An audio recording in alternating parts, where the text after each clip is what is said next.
NCERT class 12 exercise 6.2 का मैं solution आज लेके आया हूँ। इसका इंट्रोडक्शन पार्ट में डाल चुका हूँ, तो आप लोग प्लेलिस्ट में जाके वो सारा वीडियो देख लीजिए। इस पे कॉन्सेप्ट को अच्छे से समझ लीजिए।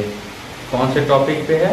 Increasing function, strictly increasing function, decreasing function, strictly decreasing function, neither increasing not decreasing function पे। तो मैं बिल्कुल बेसिक पॉइंट से मैं लेके चला था और सारा कॉन्सेप्ट को अच्छे से डिस्कस किया हूँ। ठीक है, चलिए नाउ अब मैं स्टार्ट कर रहा हूँ क्वेश्चन नंबर 1 एक्सरसाइज 6.2 का। क्या है क्वेश्चन 1 कि शो करना है ये जो फंक्शन जो दिए हुए हैं क्या हो स्ट्रिक्टली इंक्रीजिंग फंक्शन हो। तो मैं इंट्रोडक्शन पार्ट में आप लोगों को बताया था दो डिफिनीशन। क्या था वो? यदि x2 ग्रेटर देन x1 है imply that f(x2) greater than f(x1) होगा स्ट्रिक्टली इंक्रीजिंग फंक्शन के लिए। पहला डिफिनीशन तो ये बताया था मैं। उसके बाद f' ग्रेटर देन 0 दूसरा कंडीशन ये था। तो दोनों कंडीशन को लेकर मैं दोनों कंडीशन से मैं क्या करूँगा, इस फंक्शन को 3x + 17 को मैं शो करने जा रहा हूँ कि हाँ ये स्ट्रिक्टली इंक्रीजिंग फंक्शन है। चलिए तो ये फर्स्ट मान लेते हैं, ये दूसरा केस। तो केस फर्स्ट अकॉर्डिंग टू इस कंडीशन के अनुसार क्या कह रहा है कि x2 ग्रेटर देन x1 होगा। क्लियर ना? अब ये फंक्शन 3x + 17 में है तो यहाँ तो 3x + 17 था तो यहाँ पे हम x2 यहाँ पे इनपुट क्या पुट कर दिए x2 ये हो जाएगा x2। यहाँ पे 3 से मल्टीप्लाई है, 3 से दोनों तरफ मल्टीप्लाई कर दीजिए। कोई चेंजिंग नहीं ना आएगा इनइक्वालिटी में, नहीं भाई कोई चेंजिंग नहीं आएगा। +17 भी अगर दोनों तरफ ऐड करेंगे तो भी कोई इनइक्वालिटी चेंज नहीं होगा। ठीक है, स्टार्टिंग का कंडीशन में लेके चलाइए, उसके अकॉर्डिंग में 3 से मल्टीप्लाई किया 17 ऐड कर दिया। तो अब ये है क्या, अगर मैं यहाँ पे x2 पुट करूँगा तो यहाँ f(x2) आएगा तो f(x2) ग्रेटर देन f(x1) दस हम बोल सकते हैं f is strictly increasing function. अब सेकेंड कंडीशन का यूज करते हैं, केस 2। ठीक है, बारिश हो रही है ना तो हो सके तो वीडियो में इसका आवाज़ आए तो मैं थोड़ा ये शॉर्ट करके ना स्टॉप कर दूँगा, बारिश छूटने का इंतज़ार करूँगा। केस 2 में क्या है, जैसे फंक्शन f(x) दिया हुआ है 3x + 17, इसको डिफरेंशिएट करते हैं। तो डिफरेंशिएट करेंगे तो क्या होगा, 3 होगा। ये ग्रेटर देन 0 है, हाँ तो बोलेंगे जब f is strictly increasing function. ठीक है, तो ये दो कॉन्सेप्ट हर जगह में हर क्वेश्चन में यूज करूँगा, क्योंकि किसी क्वेश्चन में ना आर.डी. शर्मा ने इस कॉन्सेप्ट से बताया है, मैं भी एनसीईआरटी में इस कॉन्सेप्ट भी बताया होगा। ठीक है, तो दोनों कॉन्सेप्ट को अच्छे से समझ लेंगे ताकि कभी भी एग्जाम में अगर इस टाइप क्वेश्चन आ जाए तो किसी भी एक मेथड से बना कर सॉल्व कर लेंगे।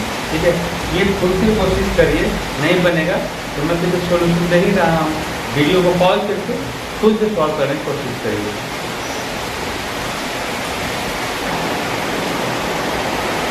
इतना वेट करूँ भाई, है ना, बारिश छूटने का नाम नहीं ले रहा है। चलिए, ऐसा तो नहीं कि आवाज़ मेरा साउंड आपको सुनाई नहीं दे, है ना। चलिए क्वेश्चन सेकंड देखते हैं। Show that the function is strictly increasing function. तो सॉल्यूशन ये फर्स्ट के अनुसार मैं बोलूँगा क्या, अब खुद सोचिए ना, ये फंक्शन इस टाइप का होगा e⁻²x। तो मैं बताया था ना ये x1 है और ये x2 है। इसके अनुसार यहाँ से f(x1) आएंगे, यहाँ पे f(x2) आएगा। तो मैं बोल सकता हूँ कि x2 ग्रेटर देन x1 है। क्लियर? जब f(x2) ग्रेटर देन यहाँ वैल्यू पुट करूँगा x2 तो यहाँ पे क्या हो जाएगा e⁻²x2 ग्रेटर देन e⁻²x1। अब सपोज मान लीजिए ये वैल्यू, अब ये क्या है इंक्रीजिंग ऑन r, तो x का वैल्यू क्या है रियल नंबर है, ठीक है, समझ में आई ना बात। अब ये पॉजिटिव नंबर पे ही दिखाई लिया हूँ ना, x1 x2 value x1 x2 को मैं शो कर रहा हूँ ग्राफ के अनुसार पॉजिटिव रियल नंबर से। अब यहाँ रियल नंबर है, सही है, ये x1 x2 निगेटिव भी हो सकता है, कोई डाउट तो है नहीं। तो सपोज अब एक एग्जाम्पल से समझाता हूँ। लेट x1 को मैं ले लेता हूँ -1 और x2 को ले लेता हूँ 0, रियल नंबर सेटिस्फाई किया ना। तो अब हम इसके अनुसार बोल सकते हैं कि x2 बड़ा है x1 से, वैल्यू पुट करूँ तो e का पावर 2 इंटू x2 0 ये ग्रेटर देन है e का पावर 2 इंटू x1 -1 से, तो ये e का पावर 0 हो जाएगा और ये हो जाएगा e का पावर -2 मीन्स e का power 0 1 greater than 1 by e का पावर 2 1 बाई समथिंग। अब 1 बाई समथिंग तो ये e का पावर 2, e का वैल्यू होता क्या है 2 पॉइंट समथिंग, तो 2 पॉइंट समथिंग का स्क्वायर तो हमेशा 4 से ज़्यादा ही आएगा। तो 1 बाई मान लीजिए कि 4 ही है, तो ये 1 बाई 4 ये सेटिस्फाइड तो किया, सही बोल रहा है। तो यहाँ तक ही करके मत छोड़ दीजिएगा, ये साइड में ये चीज़ सॉल्व करिएगा भी लेकर, तब बोलेंगे क्या यहाँ पे कि fx2 ग्रेटर देन fx1 10 बोल सकते हैं क्या कि f is strictly increasing function, clear ना। चलिए नेक्स्ट, और हम केस 2 दूसरी तरह से कैसे डिफाइन करेंगे। फंक्शन दिया हुआ है e का पावर 2x, इसको डिफरेंशिएट करेंगे तो हो जाएगा e का पावर 2x, e का पावर x का डिफरेंशिएशन e का पावर x ही होगा। अगेन x का डिफरेंशिएशन 1, लेकिन यहाँ पे 2x है तो 2x का डिफरेंशिएशन 2, ठीक है। तो ये आ गया 2 e का पावर x, ये ग्रेटर देन 0 होगा, वैल्यू कुछ भी पहले पुट कर लीजिए रियल नंबर। कब होगा ये पॉसिबल, कब है वो x belongs to real number बोल रहा है ना यहाँ पे। अब फिर से वैल्यू पुट करते रहिए, मान लेते हैं लेट x इक्वल टू 0 -1 2 कुछ भी वैल्यू पुट करिए तो f dash x equal to क्या होगा 0 पे 2 e का पावर 0 माइनस पे 2 e का पावर -1 2 पे 2 e का पावर 2, ये क्या है ग्रेटर देन 0 है, ये भी क्या है 2 बाई e ग्रेटर देन 0 है ना, पॉजिटिव नंबर है ना भाई, 0 पॉइंट समथिंग आएगा, 0.000 समथिंग आएगा। e का वैल्यू क्या है 2 point something, 2 by 2 point something divide करने पे आएगा क्या 0 पॉइंट समथिंग ही आएगा। 0 पॉइंट समथिंग क्या है ग्रेटर देन 0, पॉजिटिव नंबर है ना, ये भी ग्रेटर देन 0 ही होगा। तो सभी केस में क्या है ये शो कर दीजिएगा थोड़ा सा, तब 10 बोलेंगे 10, हेंस यहाँ पे f is strictly increasing function, clear. चलिए तो इसे नोट कर लीजिए।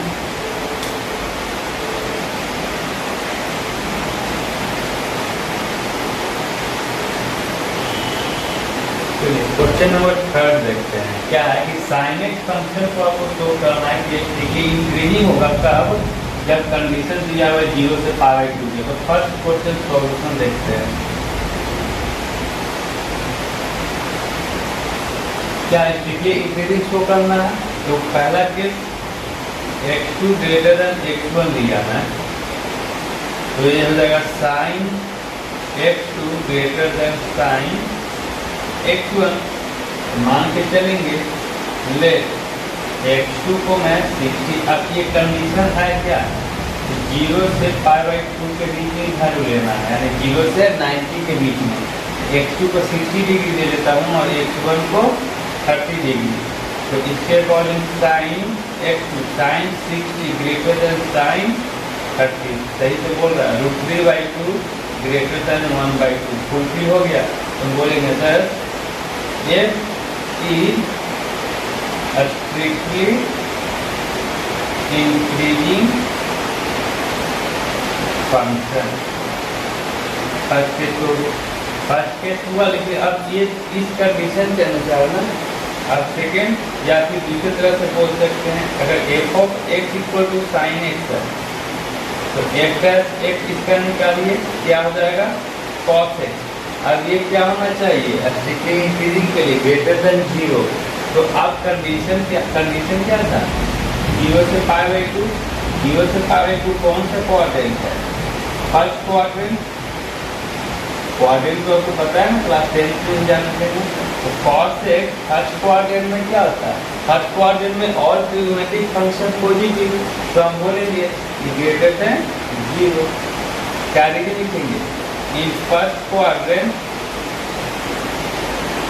cos x is positive. तो thus बोल सकते क्या, f is strictly increasing function. 0 से π/2 के बीच में स्ट्रिक्टली इंक्रीजिंग करेगा। ग्राफ भी देख लीजिए ना sin x का, ये 0 है और यहाँ से π/2 है, ठीक है ना। ये इस टाइप से चलता है, ये स्ट्रिक्टली इंक्रीजिंग तो है ही, कहीं पे कोई कांस्टेंट थोड़ी होगा कि उसके बाद क्या होता है, ये ऐसा होगा। तो फिर π/2 से π के बीच में स्ट्रिक्टली डिक्रीजिंग, तो π/2 से π के बीच में स्ट्रिक्टली डिक्रीजिंग। तो 0 से π के बीच में पूछा था कि ना तो इंक्रीज करेगा ना डिक्रीज करेगा, तो वो केस देखेंगे भी। आप सेकेंड केस देखते हैं, π/2 से π के बीच में, ठीक है। अगेन ये मान लिया था x1 और ये x2, तो कोई वैल्यू लिया ना 60 डिग्री ले लिया था, मान लीजिए यहाँ पे ये 30 डिग्री ले लिया था और यहाँ पे 60 डिग्री, ये x1 और ये x2, इससे fx1 आएगा और यहाँ पे fx2 आएगा। अब π/2 से 90 से 180 के बीच में कोई दो वैल्यू ले लेंगे, तो कोई मैं मान लेता है 120 और ये 150 ले लेंगे। सेकेंड केस के लिए इसको मान लूंगा x1 और इसको x2, तो x2 ग्रेटर देन x1 है, सही बात है।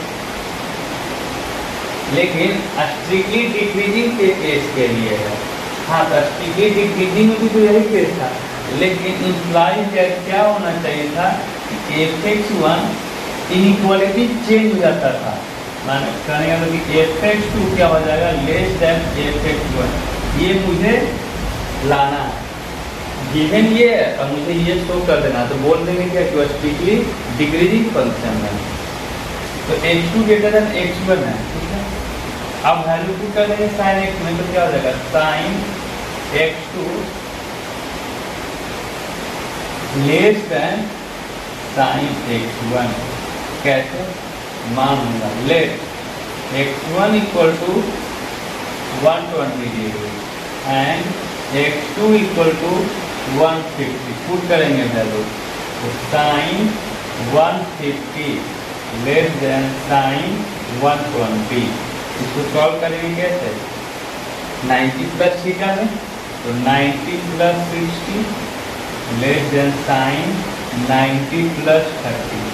तो 90 प्लस 60 सेकेंड क्वाड्रेंट में साइन पॉजिटिव होता है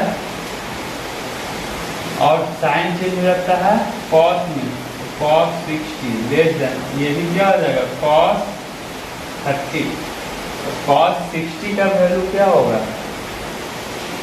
cos 30 का वैल्यू क्या होगा, उल्टा हो जाता है ना, sin 60 √3/2, तो cos 30 √3/2, cos 60 1/2, फुल कर गया कंडीशन ना। तो हम बोलेंगे क्या, इसके बाद fx2, हेंस बोलेंगे fx2 लेस देन fx1, तो thus f is strictly decreasing function, ठीक है। और सेकेंड कंडीशन के अनुसार f of x equal to sine x, तो f dash x equal to cos x, ठीक है। चलिए, तो जैसे यहाँ पे लिया था ये, अब ये कंडीशन है कहाँ से कहाँ तक है, π/2 से π के बीच में वैल्यू पुट करिए। जैसे यहाँ पे वैल्यू पुट किया जाते हैं π/2 से π, कौन सा क्वाड्रेंट में आएगा, ये 0 से π/2 फर्स्ट क्वाड्रेंट, पाई बाई 2 से पाई सेकेंड क्वाड्रेंट। तो सेकेंड क्वाड्रेंट में cos x क्या होता है, तो बोलेंगे इन पाई बाई 2 से pi, that is second quadrant,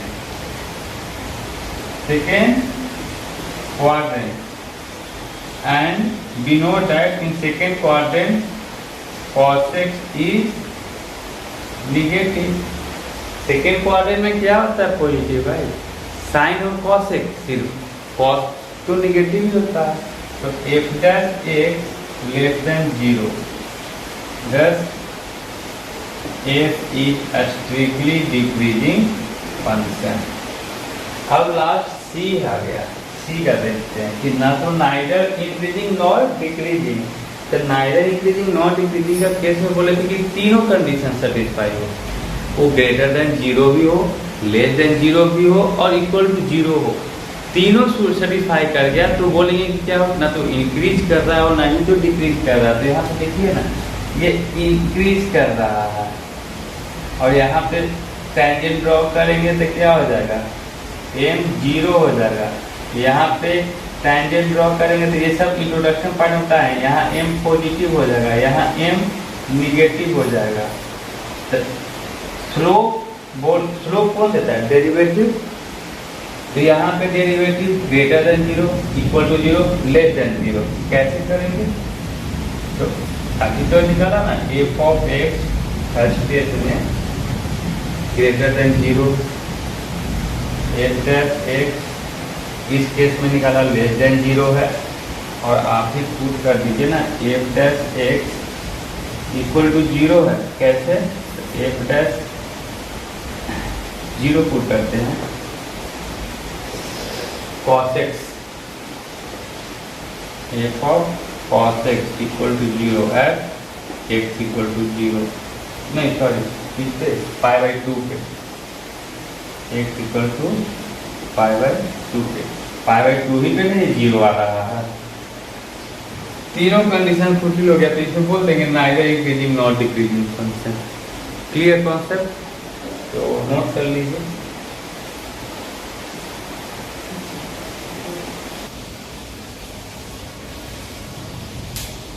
question 4 ना इंटरवल फाइंड आउट करना है। जैसे क्वेश्चन 3 में आप देखे होंगे कि स्ट्रिक्टली इंक्रीजिंग शो करना था बिटवीन 0 से पाई बाई 2 के बीच में। तो 0 और पाई बाई 2 क्या था, इंटरवल था कि इस इंटरवल में साइन एक्स फंक्शन क्या था, स्ट्रिक्टली इंक्रीजिंग था। पाई बाई 2 से पाई के बीच में, यानी ये इंटरवल था, इसी इंटरवल में साइन एक्स डिक्रीज करेगा और दूसरे इंटरवल में भी कर सकता था, वो ट्रिग्मेटिक फंक्शन है तो रिपीट करता ही है। तो वही इंटरवल फाइंड आउट करना है कि ये फंक्शन स्ट्रिक्टली इंक्रीजिंग होगा, कब होगा, इसका इंटरवल बताइए, कहाँ से कहाँ के बीच में, स्ट्रिक्टली डिक्रीजिंग होगा, कहाँ से कहाँ के बीच में, वो इंटरवल फाइंड आउट करना है।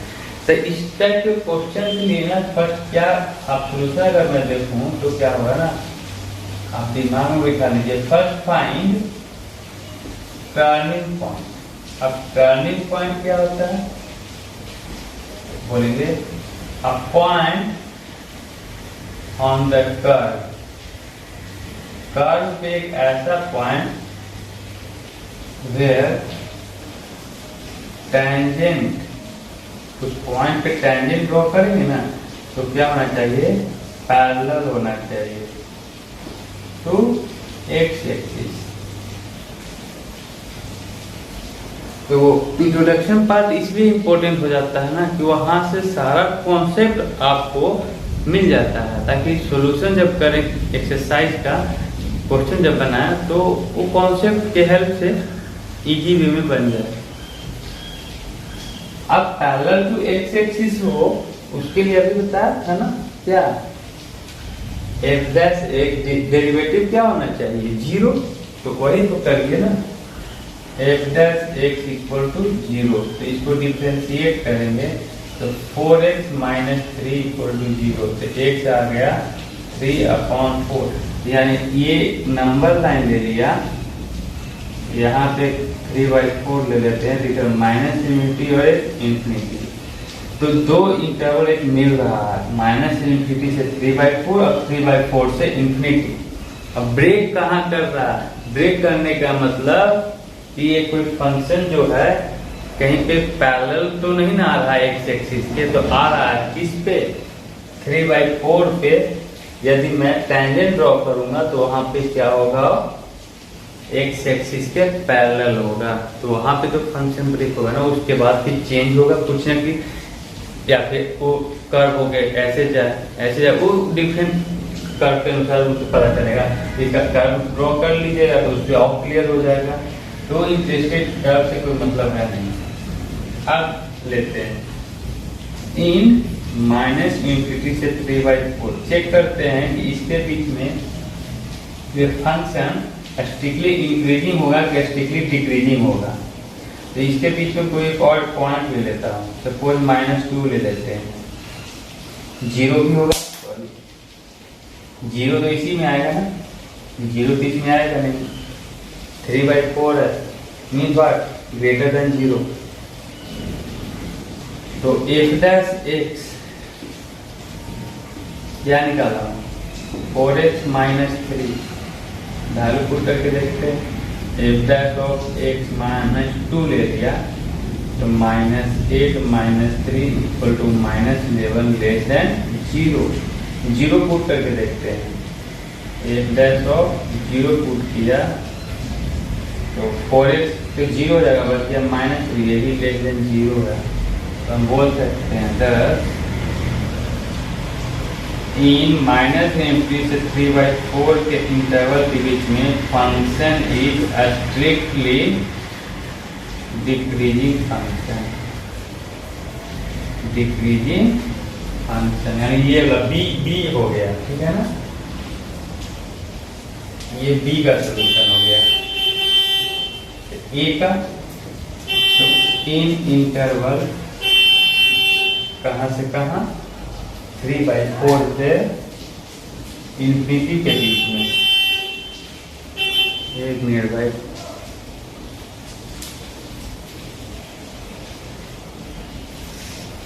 चलिए 3/4 तो इसमें वैल्यू को ले लेते हैं ना, 2 ही ले लेते हैं, 3, 4, 5 कुछ भी लेते हैं, एक ही वैल्यू पुट कर लें। तो f' इक्वल टू क्या था?